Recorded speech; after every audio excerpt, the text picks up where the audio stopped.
নমস্কার প্রিয় বন্ধুরা, তোমাদের কাছে একটা কথা আমি মনের কথা বলতে এসেছি, কারণ এখন বাস্তব যেটা চলছে সেটাই আমি বলছি। তো আমার একটা বান্ধবী, খুব প্রিয় বান্ধবী, মানে ও আমার বাড়ি খেত, আমি ওর বাড়ি খেতাম, এইভাবে আমার বান্ধবীটা ছিল। তো মনের দুঃখের কথা বান্ধবীকে বলতাম, বান্ধবীর কাছে ও আমাকেও বলতো। তো বান্ধবী বলতো, ও শুনতো।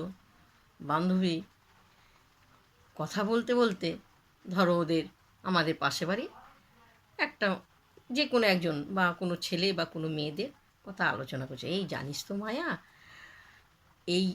এই মেয়েটা এই করে এই করে ওই করে, মানে যেরকম নিন্দা হয় পাড়াপড়শিতে যেরকম হয়।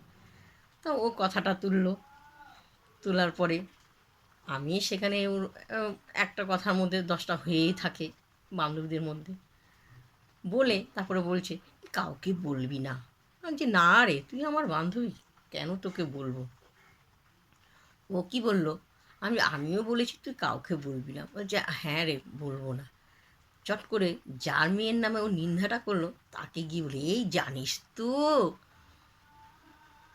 তোমার মেয়ের নামে এরকম এরকম করে মায়া বলেছে। বলে, তাই? বলে, হ্যাঁ, আমার খুব খারাপ লেগেছে শুনে। আবার, দিদি, আবার তুমি আমার নাম বলবে না, দেখো। হ্যাঁ, তা বললো। আচ্ছা, বলার পর তারপর বলছে, না না, সেই যে মহিলার নামে নিন্দা করছে তার মা আমাকে দেখে আবার একটা টোন কাটলো। তা আমি মনে মনে অনুভব করলাম, কথাটা তো আমার বান্ধবী আর আমি বললাম, তাহলে কি হলো কথাটা ও কানে কি করে গেল। তা আমি আমার বান্ধবীকে কাছে বললাম, কিরে, তুই ওদেরকে বলেছিস? না না, বলতে পারি, তুই আমার বান্ধবী, তাহলে এই কথাটাও কী করে পেলো কথাটা, আমাকে দেখে এরকম টোন কাটলো। হ্যাঁ, বলে, না না, এই কথা বলতে পারে, তুই তো আমার বান্ধবী, তুই কী করে ভাবতে পারিস। তা আমি কথাটা তো তুই আর আমি বললাম, বুঝতে পেরেছ, তুই আর আমি বললাম। তারপর যা হোক, এবার দুজনে ওদের সঙ্গে আমাদের সঙ্গে কথা কাটাকাটি হলো। কাটাকাটি হওয়ার পরে তা দেখো, প্রিয় বান্ধবী যারা, তারা কোনো দিন হয় না, বান্ধবী বান্ধবীর মতন থাকে না। বুঝতে পেরেছো বন্ধুরা?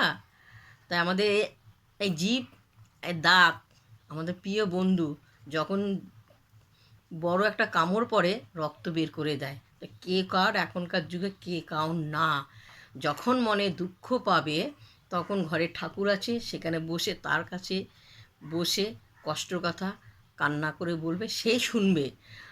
যদি না পারো কোনো ঠাকুর আশ্রমে যদি থাকো, সেখানে চুপচাপ করে বসে মায়ের কাছে তাকিয়ে থাকবে।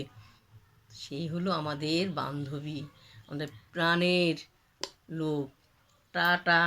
বাস্তবে যেটা হয় সেটা তোমাদেরকে বলেছি।